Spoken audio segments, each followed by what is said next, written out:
Arvind Panagariya, Professor of Economics at Columbia University. He's speaking to me from New York City, and of course, he's the first Vice Chair of the Niti Aayog. Thank you so much, sir, for speaking with us this evening on an exciting day as far as data is concerned. I must tell you that GDP as a conversation is usually relegated to us in business channels, but today it's headline news everywhere. So that 7.2% figure has become big news everywhere. Let's begin by talking about this number. Was it a pleasant surprise, and what happened between Jan to March to change that picture?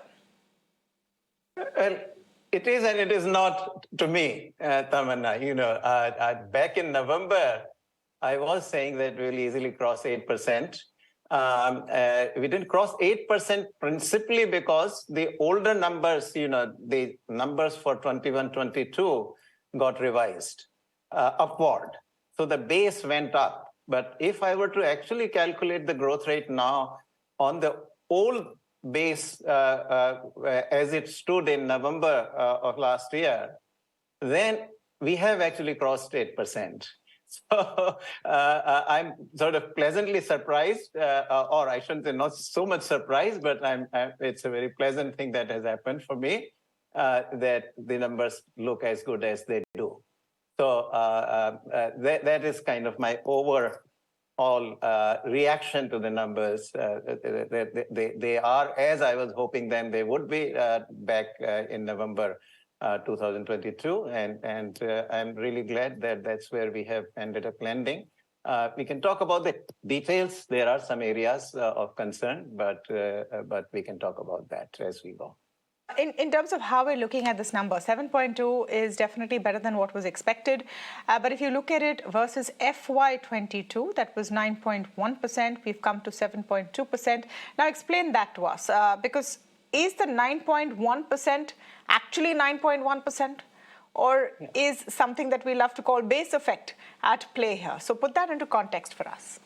Yeah, so no doubt the last year's number of 9% plus had a lot of element of the base effect, because remember that the prior year, 2021, had seen a decline in GDP of 6.6%.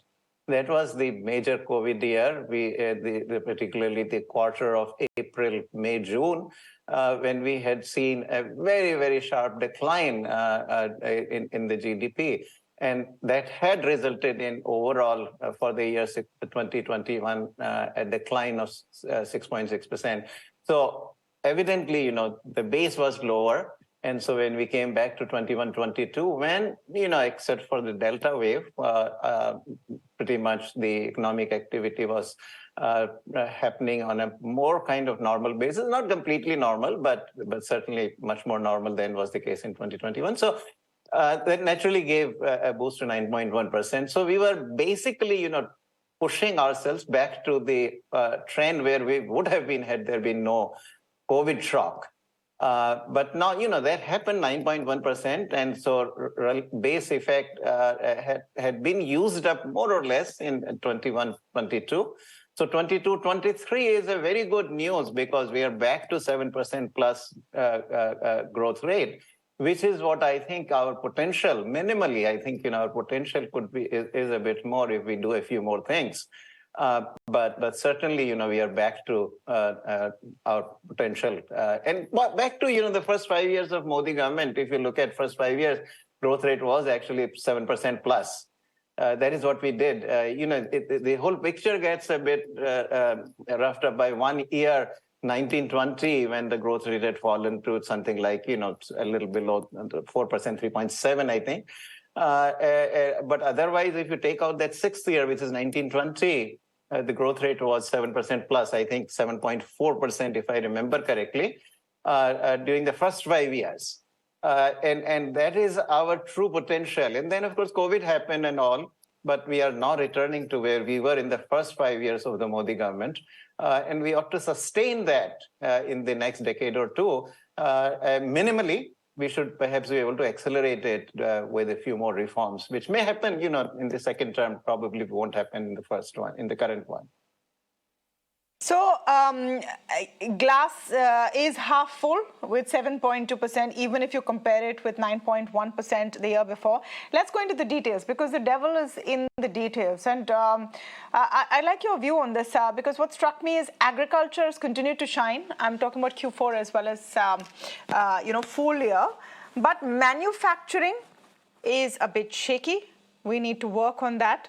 The Indian consumer spend is what has also pulled us through. I think you put your finger on it.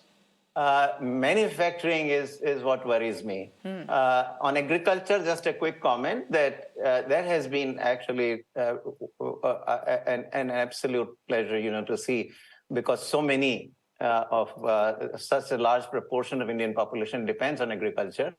For a straight third year, it has performed incredibly well. It's not only the 2 years for which we see the data here, but also the year before that. So it was 5% plus in the year 2021, and then 3.5%, and again 4%. So agriculture is a hero here.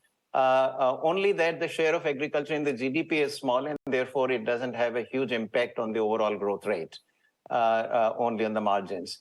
But manufacturing really remains a worry to me. There is something, I don't know whether we are not seeing it or we are not doing, but without, that is my thinking, that, without manufacturing really kicking at something of the rate of 10% plus, we really can't achieve the transformation that is required, which is, creating a lot of good jobs for the people who are currently in very underemployment kind of jobs in agriculture, particularly very, very low productivity per worker.